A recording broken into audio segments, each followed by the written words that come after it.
आपण म्हणतो की ॲक्शन बघायला तुम्हाला कुठले सिनेमे आवडतात, तर सहज म्हणतो ना बाहुबली, पुष्पा. तर पुष्पाचे फाईट मास्टर आहेत ह्या सिनेमाला. 3 एक दिवस हाडं मोडल्यानंतर 2 दिवसाचे मी कंपल्सरी आराम केलाय भाई. हॉरर किंवा थ्रिलर ह्या सगळ्याचा एक्सपिरियन्स मला माझ्या घरात मिळतो. रात्री मध्यरात्री मी उठतो जेव्हा, तेव्हा माझी बायको अचानक बोटं मोजत असते. धा दिन दिंदा काहीतरी करत असते. माझी बायको सुद्धा उत्तम ॲक्ट्रेस आहे. पण तिने ते करिअर सोडून नोकरी करण्याचं ठरवलं का, तर मला हे करिअर करता यावं. नमस्कार, इट्स मज्जाच्या सगळ्या प्रेक्षकांना मी मनापासून तुमच्या सगळ्यांचं स्वागत करतो. आणि माझ्यासोबत आहेत साक्षी आणि कॅमेरामॅन ओमकार. सोबत आम्ही गप्पा मारतोय. घबाडकुंड या सिनेमाचं निमित्त आहे.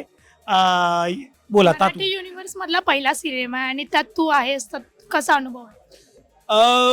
एक तर इतका मोठा सिनेमा येतोय, त्यात मराठी युनिव्हर्स हे पहिल्यांदाच मराठीत घडतंय. की एक सिनेमा दुसऱ्या सिनेमाशी कनेक्टेड असणार आहे, एक गोष्ट दुसऱ्या गोष्टीशी कनेक्टेड असणार आहे. सो इतकं मोठं विजन घेऊन येत आहेत. त्यामुळे रसिक सर आणि प्रीतम पाटील सर यांच्याबद्दल मला फार कौतुक वाटतं यांचं, की मराठीमध्ये इतकं मोठं विजन घेऊन कोणीतरी उतरतंय. खूप मोठी स्टारकास्ट आहे. गोष्ट खूप जबरदस्त आहे. DOP आहेत योगेश कोळी सर. काय सुंदर शूट केलंय हा सिनेमा, आणि इतक्या मोठ्या संचाचा मी एक भाग आहे याचं मला फार भारी वाटतंय. फर्स्ट लुक आम्ही बघितला, टीजर बघितला, पावसामध्ये वगैरे एकदम मस्त प्रचंड शूट केले. तेव्हाचे अनुभव कसे होते? पावसात तुम्ही एवढ्या भव्य सेटवरती शूटिंग केली, तेव्हाचे अनुभव कसे होते? ह्या सिनेमात ना एकूणच अनुभव खूप वेगळे होते. आतापर्यंत केलेले सिनेमे आणि हा सिनेमा ह्याचा संपूर्ण अनुभवच वेगळा होता. कारण ना एकतर इतका भव्य दिव्य सेट उभारला गेला. तुम्ही जे काही टीजरमध्ये पाहिलं,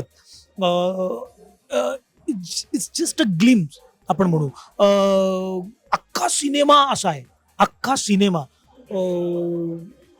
खूप मोठे फाईट मास्टर, ॲक्शन मास्टर ह्या सिनेमाला लाभले. आपण म्हणतो की ॲक्शन बघायला तुम्हाला कुठले सिनेमे आवडतात, तर सहज म्हणतो ना बाहुबली, पुष्पा. तर पुष्पाचे फाईट मास्टर आहेत ह्या सिनेमाला. आणि त्यांनी आमच्याकडनं ह्या सगळ्या ॲक्शन करून घेतल्या. 3 एक दिवस हाडं मोडल्यानंतर 2 दिवसाचे मी कंपल्सरी आराम केलाय भाई. वेगळाच अनुभव आहे यार या सिनेमात. येस, नक्कीच. तुम्ही इतक्या शिफ्ट केल्या, म्हणजे 1-1.5 असं तुम्ही स्वतःच म्हटलंय.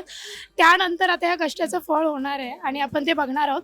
तत्पूर्वी त्याच्या आधी की वुमन्स डे येणार आहे आता. तुझे मी रील्स बघते इन्स्टावरती, तुम्ही डान्स वगैरे करता एकत्र, त्यांना सुद्धा डान्सची आवड आहे. सो तू कसं सपोर्ट करतोस त्यांना? माझ्या बायकोला येस. तुम्हाला सांगू, माझी बायको एक अत्यंत उत्तम नर्तिका आहे. कथकमध्ये ती करिअर करते. तिचे क्लासेस चालतात, काही ऑनलाईन काही ऑफलाईन असे. आणि देशाविदेशातल्या स्टुडंट्स तिच्याकडे आहेत. पण तिच्या करिअरचा बेस मी आहे. हे मी अत्यंत छातीठोकपणे सांगतो. माझ्या डोक्यावर नाचता नाचता माझ्या असं लक्षात आलं की अरे वा, ही आपल्या डोक्यावर किती भारी नाचते, मग हिने नाचण्यातच करिअर करायला हवं. आणि मी तिला सजेस्ट केलं की तू ह्यातच करिअर का नाही करत बरं. आणि बघा, तिचं करिअर झालं. सो ज्या ज्या बायका आपल्या नवऱ्याच्या डोक्यावर नाचतात, त्या सगळ्यांना सुद्धा वुमन्स डेच्या शुभेच्छा. बिचारे पुरुष असो. तू एवढं भयभीय चित्रपटात काम करतेस, असंच वातावरण घरी पण असतं का बायकोसमोर? किती भीती वाटते? नाही, मला एक्सपिरियन्स होता ना, भूतांबरोबर काम करण्याचा एक्सपिरियन्स मला होता. हॉरर किंवा थ्रिलर ह्या सगळ्याचा एक्सपिरियन्स मला माझ्या घरात मिळतो. रात्री मध्यरात्री मी उठतो जेव्हा, तेव्हा माझी बायको अचानक बोटं मोजत असते. धा दिन दिंदा काहीतरी करत असते. तुम्हाला सांगतो, 1-2 वेळा मी खरोखरचा घाबरलो होतो. नंतर मला ते सवयीचं झालं. सो ती प्रॅक्टिस मला इथे कामाला आली. येस, सगळ्या महिलांना तू काय संदेश देशील? आपण कसं पुढे गेलं पाहिजे? मी महिलांना काय संदेश देणार यार? खरं तर आज महिलांमुळे आम्ही सगळे आहोत ना. गमतीचा भाग सोडून टाक, पण सुनैना माझ्या आयुष्यात आहे म्हणून मी इथपर्यंत पोहोचू शकलो. मी कसं असतं की आपण या क्षेत्रामध्ये काम करताना ना, खूप वर्षांनी आपलं करिअर होतं. खूप वर्ष तुम्हाला स्ट्रगल करत राहावं लागतं. असं नाही आहे की बाबा 6 महिन्यात तुम्हाला परमनंट केलं जातं, वर्षभरात तुम्हाला परमनंट केलं, असं होत नाही. या क्षेत्रात तुम्ही कधीच परमनंट होत नाही ना. तुमचं करिअर झालं असं तुम्ही बोलू शकत नाही. माझी बायको सुद्धा उत्तम ॲक्ट्रेस आहे.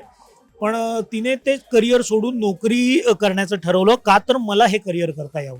सो माझं सगळा बेसच तिच्यावर आहे. आय एम शुअर की जगातल्या बऱ्याच पुरुषांचा अनुभव हा असाच असेल. सो स्त्रियांनो तुम्ही आहात म्हणून आम्ही आहोत. तो तर तुम्हाला खूप थँक्यू मनापासून आणि हॅपी वुमन्स डे. आणि तुझा चित्रपट बघून तिला खूप आनंद होणार आहे, तिला पण अभिमान वाटणार आहे तुझ्यावरती. जाता तर प्रेक्षकांना काय सांगशील ना? 19 जूनला चित्रपट येतो, सो एकदा अपील कर चित्रपटासाठी. 19 जूनला माझा एक भव्य दिव्य असा चित्रपट येतोय घबाडकुंड नावाचा. हा मराठीतला पहिला युनिव्हर्स आहे. हा अनुभव घेण्यासाठी तुम्हाला थिएटरमध्येच यावं लागेल. ह्याची मजा तुम्हाला टेलिव्हिजनवरती तितकी मिळणार नाही जेवढी थिएटरमध्ये मिळेल. त्या साऊंडमध्ये मिळेल, त्या एन्व्हायरमेंटमध्ये मिळेल आणि तो तुम्हाला अनुभव घेता यावा म्हणून खूप छोट्या छोट्या गोष्टींचा विचार इथे केला गेलाय. खूप वेगळा सिनेमा येतोय राव. प्लीज हा नक्की बघा, थिएटरात येऊन बघा. आम्ही तुमची वाट बघतोय. 19 जून घबाडकुंड. थँक्यू सो मच आणि खूप शुभेच्छा तुला. मराठी मनोरंजन सृष्टीमधील मालिका, चित्रपट, नाटक तसेच कलाकारांबद्दलच्या नवीन अपडेट्स जाणून घेण्यासाठी नक्की सबस्क्राईब करा इट्स मज्जा मराठी या आपल्या नवीन यूट्यूब चॅनलला.